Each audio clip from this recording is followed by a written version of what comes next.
So akong i-share ninyo is may tungod kini sa pag-ila nato sa atong mga sala. Pag-ila sa imong sala ug sa imong panginahanglan sa iyang pagkamatarong. So if we acknowledge our guilt, no? Mapangayoon gyud nato sa Ginoo ang iyahang pagkamatarong. Apan sa dili pa akong ngang yung tanan nga ang luhod ta sa atong mubo nga pag-ampo, mga tagiya sa Ginoo. Okay, let's pray. Amahan mo nga nasa mga langit, daghang kayong salamat Ginoo niining takna nga kami na muli ay makahimo sa pagtuon sa imong mga pulong, abli ang mong mga hunahunag kasing-kasing aron ang among matun-an magsilbi kining gabayan sa among pagkinabuhi nga labing duol diha kanimo. Tabangi kami sa among pagpangalagad nga magkapadayon. So, bisan pa sa among pagkamasalaypon apan ikaw na saad imong kaming tabangan nga magmadaugon sa kanunay ug among makautan ang kaluwasan adlaw-adlaw. Tabangi kami Ginoo ug salamat Ginoo sa mga saad, sa mga pulong ug daghan kayong usab salamat sa pagtubag sa among mga pag-ampo. Pasayloa kami sa among mga kalapasan sa ngalan ni Jesus. Amen. So once again mayong buntag ug kung doon na mo yung mga Bible diha dungani ko ninyo og basa sa Jeremiah chapter 3 verse 12 to 13. Our key text for this morning. Ingon diha, lakaw ug isangyaw kining mga pulunga ngadto sa amihanan ug umingon, bumalik ka, masalaypon nga Israel. Nagaingon si Jehovah, ikaw dili mo sulinga sa kaligutgot kay ako maluluyon man. Nagaingon si Jehovah, dili ako magtipig og kaligutgot sa walay katapusan.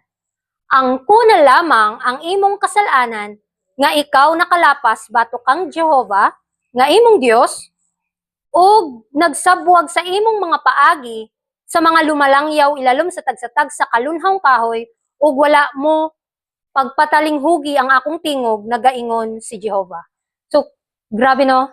Kaning giingnan sa Ginoo ang iyahang katawhan, Israel. So, we know, while gibasa nato ni, we are modern Israel. Kita ang mga moderno nga katawhan sa Ginoo. So kita ang gisultihan niini.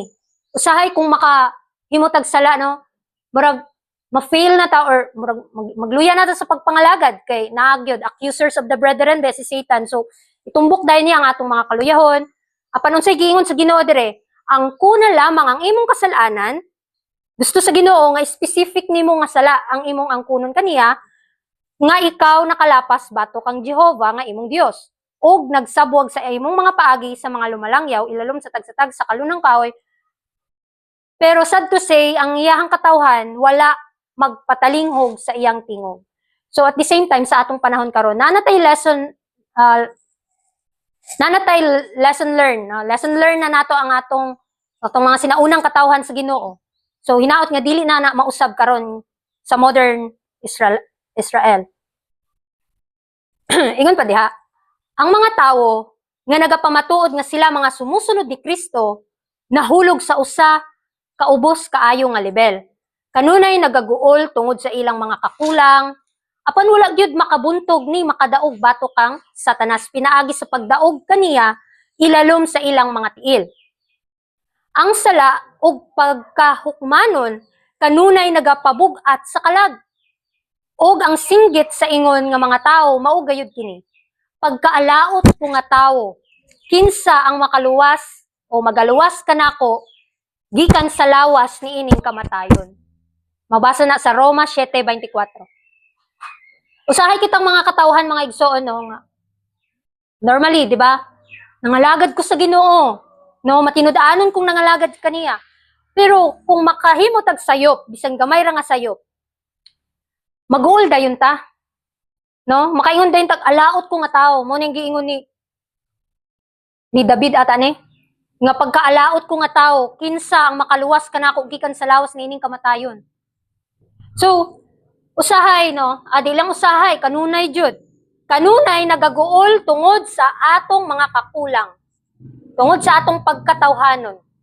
Mag-uol ta sa mga butang nga nahimo nato nga dili man unta nako ni gustong buhaton pero nganong nahimo man ako. So kung makabasa mo ana sa Bible is Unsa pa nga akong gustong buhaton, dili na ko mahimo. Unsa man ang dili na ko gustong buhaton, maupay nahimo. Tungod kay ang sala mas giipit-ipit pa sa atong kasing-kasing. Pero naapatay murag darling sin. Kung mawala na, kung atong itugot si Kristo nga mosulod. So ingon pa diha, gipakita sa Dios kanato ang atong sala. Aron kita mudangop kang Kristo. So mo dinhi purpose, dili pasabot nga hala nakita nimo imong sala, magluya na dayon ka sa pagpangalagad. Magpasalamat dayon ta mga igsoon nga klaro nato, dayag nato nakita ang atong personal nga pagkamakasasala. Og pinaagi kaniya, mahatagan kita og kagawasan gikan sa pagkaulipon sa sala. Og makasinati sa kalipay sa kagawasan sa mga anak sa Dios. Sa tinuod nga paghinulsol, kita makaduol sa tiilan sa cross og didto atong ibili ng atong mga kabugat sa kinabuhi. So usahay man gud no kung makakita ta nga kamasalaypon jud ko. Dayon makadungog na dayon ta sa ubang mga istorya sa atong mga silingan, nga makasasala kay ta, no? Dayag ang atong pagkamakasasala. Dayon gamiton pud sa kaaway aron dili ta makapangalagad. Pero ang gusto sa Dios, that's why dayon nga gipakita sa Ginoo ang atong mga sala aron di ay nga mudangop ta kaniya. Og pinaagi niya na mahatagan kita niya og kagawasan sa pagkaulipon. Pareha ra gud anang napriso ka, no? Napriso ka unya. Gusto na ka makagawa sa prisuhan unya naay nagpagawas nimo. Dili ba ka makahunahuna nga magbag-o sa imong kinabuhi? So sama sa ato we are prisoner sa sala. Pero tungod kay naa si Kristo, nagpagawas ka nato. So we are blessed kay sana kanang gitagaan kita kagawasan gikan sa pagkasala. Ingon pa diha, ang mga makasasala, mahibalo gayud kung unsang mga sala ang angay nilang isugid aron mahugasan ang ilang mga kalag sa atubangan sa Dios. So, naabay times nga nagpray ta personal prayer nato, specific nato mga igsoon ang atong mga sala. Kay gusto sa Ginoo bisag nasayo jud sa imong sala, gusto siya nga ikaw mismo mo makahibalo, no? Kung unsa nga sala, nga nakabalo ka nga sala jud na. So si Jesus karon nagahatag kanila og higayon nga mag-angkon, maghinulsol uban sa lawom nga pagpaubos og magaputli sa ilang kinabuhi, pinaagi sa pagtuman og pagkinabuhi sumala sa kamatuoran. Karon mao ang panahon sa pag-ayo sa mga sayop og pag-angkon sa mga sala. Kay kun dili kini buhaton, no, kung dili ni kini buhaton nato karon, kini nga mga sala mutungha sa atubangan sa makasasala sa adlaw sa kapungot sa Dios. So dili ta arang makatindog sa katapusang mga pagsulay kung duna pay mga lama o sala sa atubangan sa Ginoo. That's why we have napatay time, no? Napatay panahon while our high priest nga napa sa most holy place nga pwede pang malinis ang atong mga kalapasan bisan unsa pa nakapula. That's why dili nato sana mga igsoon, dili nato sayangon ang panahon nga gitagaan pa kita niya higayon, no, nga maghinulsol sa atong mga kalapasan. Kay sa atong panahon karon dili ta makaingon nga wala tay sala. Kay even in the small mga gagmayng butang mga igsoon, no, makahimog gyud ta sala bisan sa pagtan-aw nato sa atong hunahuna mukalit na lang og sulpot sa atong hunahuna ang mga daotang panghunahuna. No, angay jud natong i-guard our hearts and mind sa mga butang ni ana aron ang Ginoo mahimaya. Aron unya sa adlaw sa kapungot sa Dios, do na tay tabon, do na tay cover nga dili ta niya masilutan sa kapungot sa Dios. Ingon sa Steps to Christ, page 37. Kadtong wala magpaubos sa ilang mga kalag sa atubangan sa Dios, pinaagi sa pag-ila sa ilang mga sala, wala pa gayud makatuman sa unang kondisyon sa pagdawat sa Dios. Kung wala pa nato masinati ang tinuod nga paghinulsol nga dili pagabasulan, ug wala pa nato isugid ang atong mga sala, uban sa tinuod nga pagpaubos sa kalag, ang pagkabuak sa espiritu nga nagadumot sa atong mga kalapasan, wala pa kita makapangita sa tinuod nga pagpasaylo sa sala ug kun wala pa kita mangita niadto, wala pa usab nato masinati ang kalinaw sa Dios. So, kana bitang najud ko na encounter nga mga tao, mga igsoon, na-realize po na nako sa akong kaugalingon nga mas gitanaw pa nato ang ubang tao nga mas labing makasasala kaysa nato. Pero we know, mga igsoon, ingon sa pulong sa Ginoo, di ba? Nga hunahuna nga mas maayo pa ang ubang tao kaysa nimo para kanunay ta makabati og pagpaubos sa atubangan sa Dios. Kay mas ko tagtulubago nila binag mas daghan tag kahayag nga nadawat, mga igsoon. Usahay makahunahuna na lang ko nga di na lang ko magtuon og pulong sa Ginoo kay kung mudako ang kahayag basin dili na ko masunod. No, basig dili nato masunod, nagkadaghan ang kahayag, pero mga igsoon timan sa atong kaugalingon di yun nato masunod. Pero kay ang Ginoo nakasunod man, that's why naatay privilege o pribilehiyo nga makasunod. Kay naanatay pattern, naanatay model, no, nga makasunod ta. So kinahanglan magpaubos ta sa tubangan sa Dios kung unsa ta ka makasasala. That's why ato yung ipangayo sa Ginoo bitaw, mga igsoon, nga Ginoo, unsa pa man ang akong kalapasan, unsa man akong nahimong sala, no, may pa-realize dayon sa ato by His Holy Spirit na hala kato akong nasturya ni sister, ni brother, no, nakapasakit to sa iya. So mao na to nga realization nimo nga nakasala ka, so mo to ang imong isugid sa Ginoo. So for our last or our conclusion for this morning, ingon diha, walay tawo nga makapahimo sa tinuod nga paghinulsol nga gikinahanglan aron maluwas ang kalag. Dili siya makapahinulsol sa iyang kaugalingon.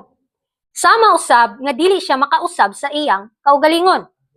Ang paghinulsol matawo lamang pinagi sa paglantaw sa gugma ni Kristo nga naghalad sa iyang kinabuhi aron luwason ang makasasala.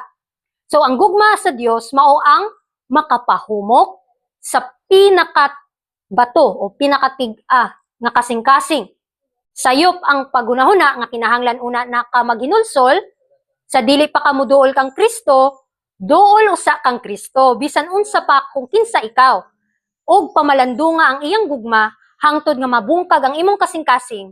Kaya ang kasing-kasing nga buak og mapainubsanon, o Dios, dili nimo pagatamayon. Sa Salmo 51:17. So, usahay mga igsoon, no, makaunahon ta nga kinahanglan pa man jud ko magbag-o ay kumuduol kang Kristo. No? Pero dili day na mao. Wrong perspective na, mga igsoon. Mao na ang atong tawhanong pangunahuna nga dili ko kapangalagad sa Ginoo kay napaman ko'y bisyo, napaman ko'y kanang darling sin. So dili day nato na ma-overcome, di nato na dili day ta magmadaugon kung dili ta moduol sa Ginoo. Kay kani dayong paghinulsol, mga igsoon, dili man na in our own, dili na sa atua. That's the first fruit, di ba? Ato nang study atong naging Sabado. Mao na ang pinakaunang bunga sa balaang espiritu, mga igsoon, aron nga makabaton pakitag mga panalangin. Ang paghinulsol gyud. Sama gud sa balatian, kung dili nimo hinulsulan unsay hinungdan sa imong balatian, dili man kaayuhon sa Ginoo. Pero pag gihinulsulan nimo na og naghandom kag kaayuhan, ang naghandom kag kabag-uhan sa imong lifestyle, diha na magsugod ang pag-ayo. Sama sa atong pagka makasasala. Timanan nato, mga igsoon, dunay duha ka paghinulsol sa Biblia. Ang tawhanon, ang kalibutanong paghinulsol ug ang pagkadiyosnon nga paghinulsol. Unsa man kining kalibutanong paghinulsol? So ang tawhanon nga paghinulsol, mga igsoon, kaniha, ako na ni pang conclusion ninyo ha. Ang tawhanon nga paghinulsol, kani bitong naghinulsol ka tungod kinakita na sa tanan nga nakasala ka. Maghinulsol ka kay nahadlo ka kung unsay may mong resulta anang sala nimo. So that's not a real repentance. Dili na mao ang tinuod nga paghinulsol. Kay walay tinuod nga pagbag-o. Naghinulsol ka lang kay nahadlo ka sa mahitabuon niya nimo kung nagpadayon ka sa imong pagkamakasala. Pero inside your heart walay tinuod nga pagbago. Mao nay kalibutanon nga paghinulsol. Pero ang gusto sa Ginoo, ang Dios nun nga paghinulsol nga nasayod ka nga tungod sa gugma ni Kristo, no?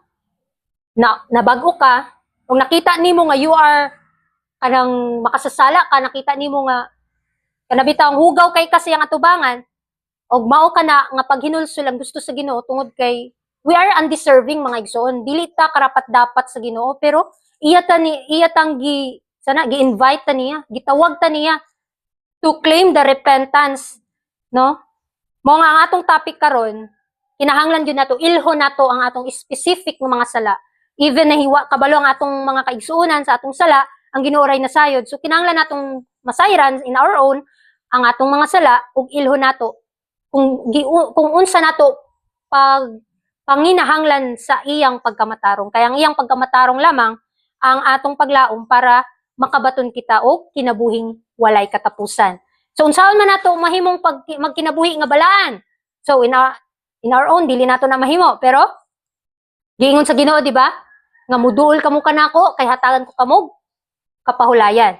At the same time, kung required jud sa Ginoo ang perfection of character, dili nato na makuha in our own mga igsoon, di ta makatan-aw sa atong igsoon nga balaan siya, di ta makaingon sa atong kaugalingon nga balaan ta. Pero requirements jud ang pagkabalaan. That's why we need kinahanglan nga mututok ta ni Kristo kay siya man ang balaan, siya man ang matarong, siya ang kinabuhi. Dili ta magunahuna unsaon nato pagtuman ini nga mga kamatuoran, unsaon nato pagsugod nga magbago, unsaon nato pag kinabuhi nga matarong. Kung dili mututok ta ni Kristo unsang iyahang gihimo, unsa iyahang natuman, mao sabang atong matuman. Kay kung kinsa katong natawo kang Kristo bago na siyang binuhat ug ang mga daang butang nangagi na ug ania mga bag-o na. Mga bag-o na ang mituo sa Ginoo.